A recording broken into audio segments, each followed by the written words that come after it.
Depression is the leading cause of disability in the world. In the United States, close to 10% of adults struggle with depression. But because it's a mental illness, it can be a lot harder to understand than, say, high cholesterol. One major source of confusion is the difference between having depression and just feeling depressed. Almost everyone feels down from time to time. Getting a bad grade, losing a job, having an argument, even a rainy day can bring on feelings of sadness.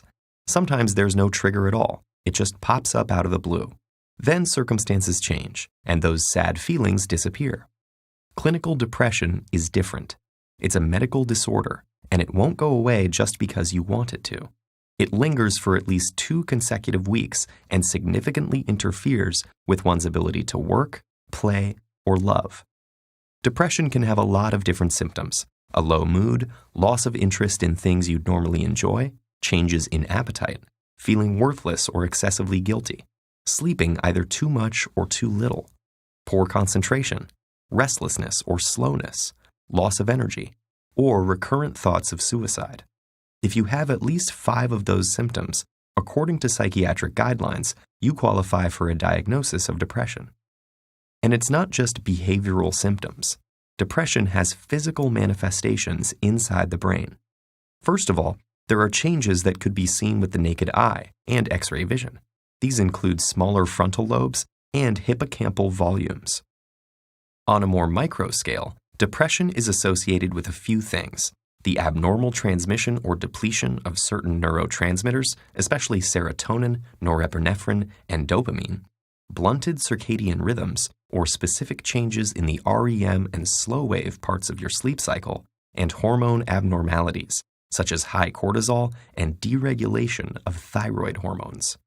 But neuroscientists still don't have a complete picture of what causes depression. It seems to have to do with a complex interaction between genes and environment, but we don't have a diagnostic tool that can accurately predict where or when it will show up.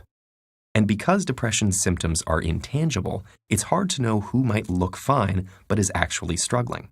According to the National Institute of Mental Health, it takes the average person suffering with a mental illness over 10 years to ask for help.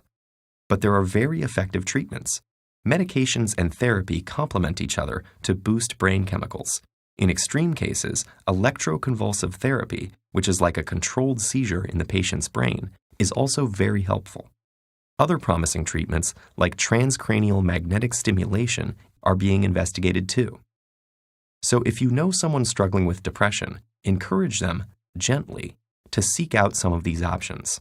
You might even offer to help with specific tasks, like looking up therapists in the area or making a list of questions to ask a doctor. To someone with depression, these first steps can seem insurmountable.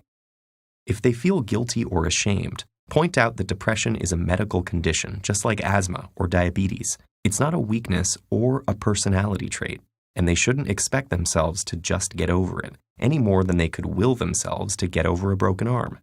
If you haven't experienced depression yourself, avoid comparing it to times you've felt down. Comparing what they're experiencing to normal temporary feelings of sadness can make them feel guilty for struggling. Even just talking about depression openly can help. For example, research shows that asking someone about suicidal thoughts actually reduces their suicide risk. Open conversations about mental illness help erode stigma and make it easier for people to ask for help. And the more patients seek treatment, the more scientists will learn about depression, and the better the treatments will get.